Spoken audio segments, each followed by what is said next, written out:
The horizon drifted silently, her hull bathed in the pale blue light of 3 distant suns. The lattice structure loomed ahead, impossibly vast, its black strands crisscrossing in perfect yet alien symmetry. Each strand pulsed with a soft light, like the heartbeat of something ancient and alive. On the bridge, Sarah Holt stood behind Keto, arms folded, her gaze fixed on the shifting readings spilling across the holographic display. "Still no response from the structure?" she asked, voice low. Lion shook her head. "Nothing. No comm signal, no chatter, no anything. It's like it doesn't even register us." Dr. Maida's eyes didn't leave the scrolling data on her tablet. "Oh, it knows we're here. These energy fluctuations," she pointed at a ripple dancing along one strand of the lattice. "They're reacting to our presence. This is a form of acknowledgement, just not in any language we understand." Rafe, leaning against the bulkhead, frowned. Acknowledgement or warning? Before anyone could answer, the ship's lights dimmed, just for a fraction of a second. The hum of the engine stuttered, then stabilized. Kaito's hands flew over his controls. What the hell was that? We didn't lose power, something bypassed us. Sarah stepped forward. "Explain." "Something scanned us," Kaito said flatly. Fast, deep, like it looked inside the horizon. Maida turned sharply toward him.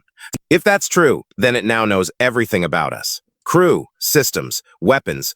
A sharp tone chimed from Lion's console. "Captain, we've got movement."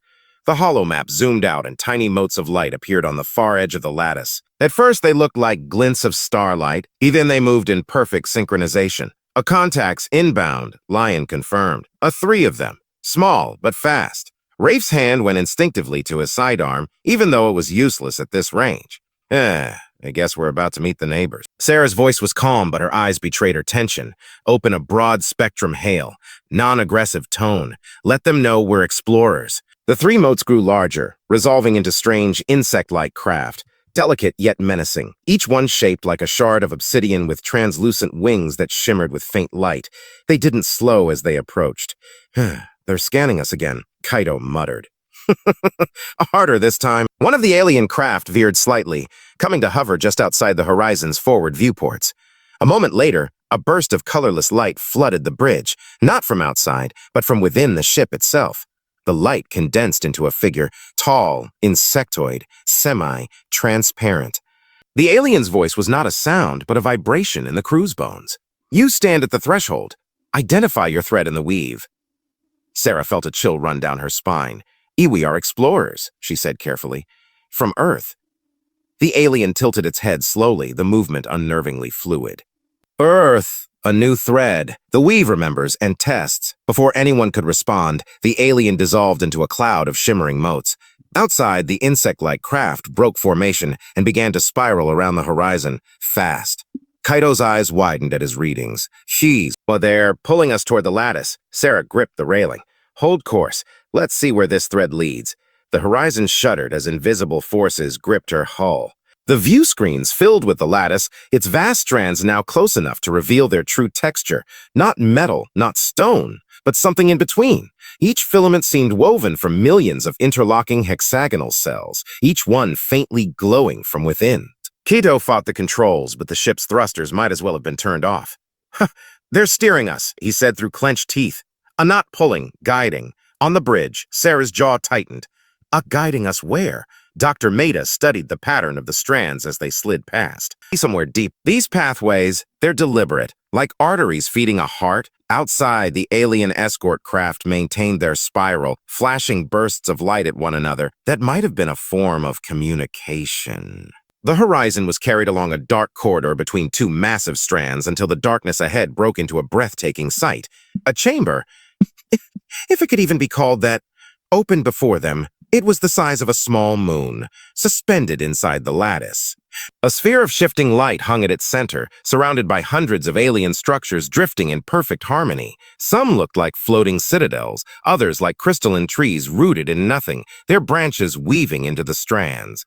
Lion's voice was hushed. This is a city." The alien craft slowed, arranging themselves in a loose formation around the horizon. Then, as if on cue, the sphere of light pulsed once. Immediately, the horizon systems came alive with a flood of alien symbols. Across the nav display, comms, even the engine readouts. "They've linked into our ship," Kaito whispered. I can't stop it. One symbol larger than the rest glowed bright on the main display. It flickered, then reshaped itself into something disturbingly familiar. A map of the Milky Way. A single point blinked. Earth. Sarah stepped closer, voice steady but low. They know exactly where we come from. The ship's lights dimmed and the alien projection returned, this time more solid, its insectoid body clearer in detail, its multifaceted eyes shimmered like starlight. A threadbarers of Earth, the voice resonated in their bones again. Your presence in the weave is premature. Rafe's brow furrowed. Premature. What's that supposed to mean? The alien ignored him, tilting its head toward Sarah. The loom awakens. You will choose, be woven, or be cut. Ha! The chamber's light dimmed, and for a heartbeat, the crew felt an oppressive silence. Then the sphere at the city's core flared blindingly bright, and the horizon began to move again. This time, downward toward the sphere itself.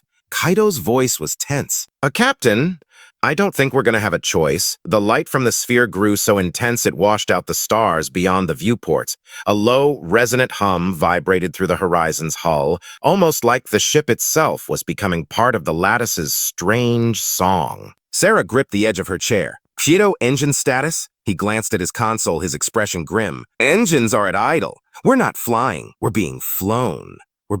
The alien escort ships peeled away, circling the chamber like silent sentinels, leaving the horizon alone as it drifted closer to the sphere.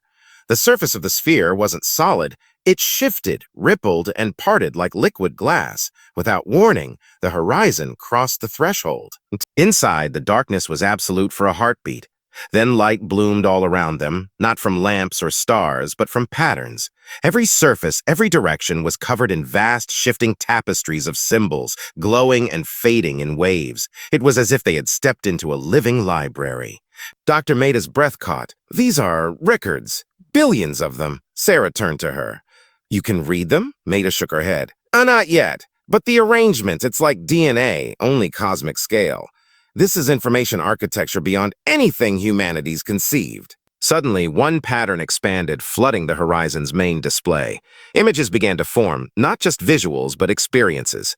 The crew felt the heat of alien suns, the pull of alien gravity, the emotions of beings utterly unlike themselves. They watched entire civilizations rise and fall in the span of seconds. Then, the projection froze on a single event. A dark rift tearing through a star system, devouring its sun. Ships, alien and human alike, fleeing in panic. And in the rift's shadow, a colossal silhouette that no one could fully comprehend. The alien voice returned deep and final. This is the Unweaver. It comes for all threads. Lion swallowed hard. Threads, as in us? All life, all worlds. The voice seemed to echo from everywhere at once. The weave holds it back. But your arrival strains the loom. Sarah frowned. We didn't mean to come here. We followed a signal. All the signal was a tear, an accident. You are loose fibers. Before they could respond, the patterns shifted again, this time revealing Earth, suspended in a delicate strand of light. The image shimmered and the strand began to fray. Kiddo's voice was tight. They're saying Earth is already at risk. The alien form materialized before them, closer and more defined than ever. Its multifaceted eyes locked on Sarah. You must decide. Bind your world to the loom, or let it drift into the Unweaver's path. The chamber dimmed and a path of light opened ahead, leading deeper into the sphere. Sarah took a slow breath. It looks like we're going in. The horizon followed the ribbon of light, gliding forward as if pulled by an invisible current. The crew barely spoke, each of them feeling the oppressive weight of the alien presence surrounding them. Outside the viewports, the patterns shifted from fluid symbols to rigid geometric corridors, each turn narrowing the passage. It's like they're guiding us through a funnel, Kaido muttered. Or trapping us, Lion added quietly. Sarah kept her eyes forward. Stay sharp. No assumptions. The ribbon of light ended at a massive archway suspended in empty space. The arch pulsed with the same deep hum that had filled the horizon since their arrival, but this time it was faster, like a heartbeat. Inside the arch, there was nothing but darkness. The alien voice spoke again. All threads must be tested before binding. Step forward, and step forward. Sarah exchanged glances with her crew. Tested how? No answer. Kaido scanned the arch. No readings, no gravity, no temperature. It's like it's not even there until we touch it. Dr. Maida's eyes gleamed with curiosity. It's a selective reality interface. It'll respond differently to each of us. Sarah stood. All right, we're going in, but we go together. The moment the horizon crossed the threshold, the ship was gone. Sarah stood alone in a vast desert under a violet sky. No crew, no ship, no sign of the archway. She turned slowly, her boots sinking slightly into the fine, metallic sand. The air shimmered in the heat. A voice, not the alien voice, but something deeper, more personal, echoed in her mind. What do you fear losing most? Before she could answer, the sand at her feet began to shift, swirling upward into a humanoid shape. The figure was herself, same face, same eyes, but its expression was cold, merciless. It spoke with her own voice. Your choices will unravel everything.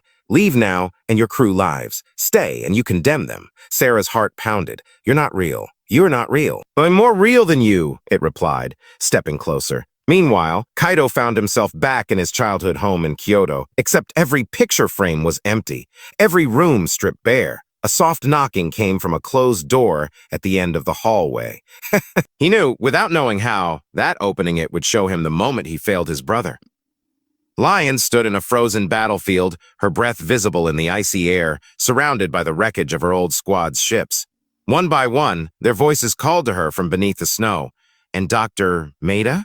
She sat in the middle of an endless library, except every book she touched turned to ash, pages crumbling through her fingers.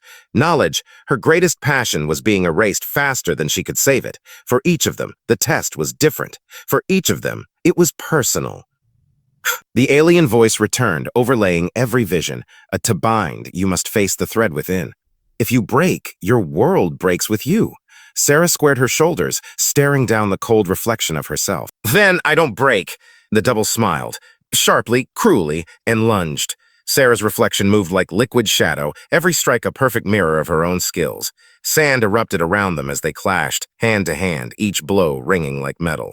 You can't win, the double hissed. You lead them into the dark, but you don't know what's waiting. I don't need to know, Sarah growled, twisting under its arm and slamming it into the ground. I just need to keep moving forward. The shadow grinned even as it faded into the sand. We'll see if your crew believes that. Kito's hallway stretched endlessly.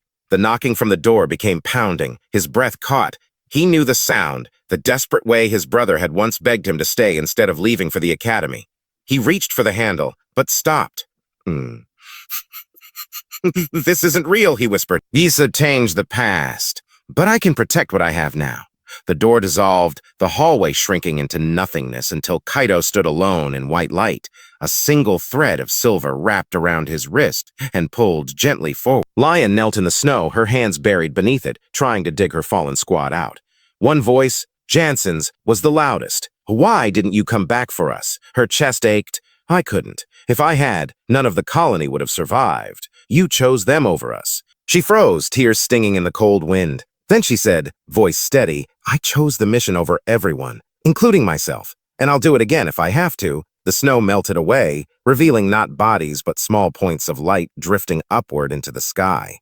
Dr. Maida frantically grabbed another book, only for the pages to crumble to dust in her hands. No. Please, I can't lose this. A voice spoke from behind her, soft, almost kind.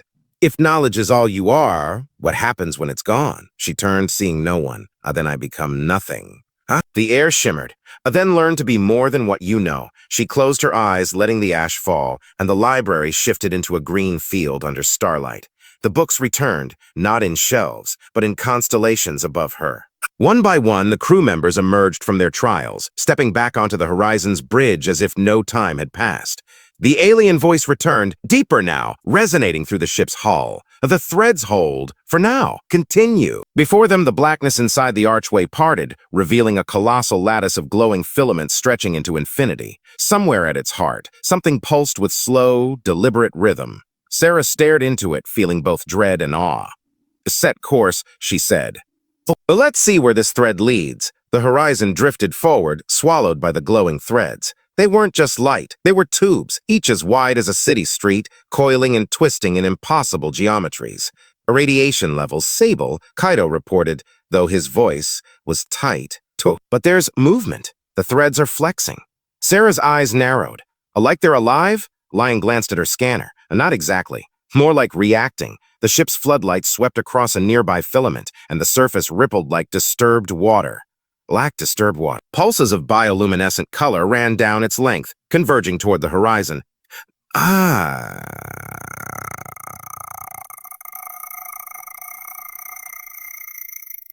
The lattice around them began to shift, slow at first, then with deliberate intent. Strands wove together, blocking paths and funneling them deeper into a narrow channel. "It's hurting us," Lion said flatly. "Into what?" The answer came in the form of a vast, hollow chamber ahead. In its center floated a structure unlike anything they had seen, like a heart made of crystal and sinew, beating with deep, resonant thuds that shook the horizon's hull.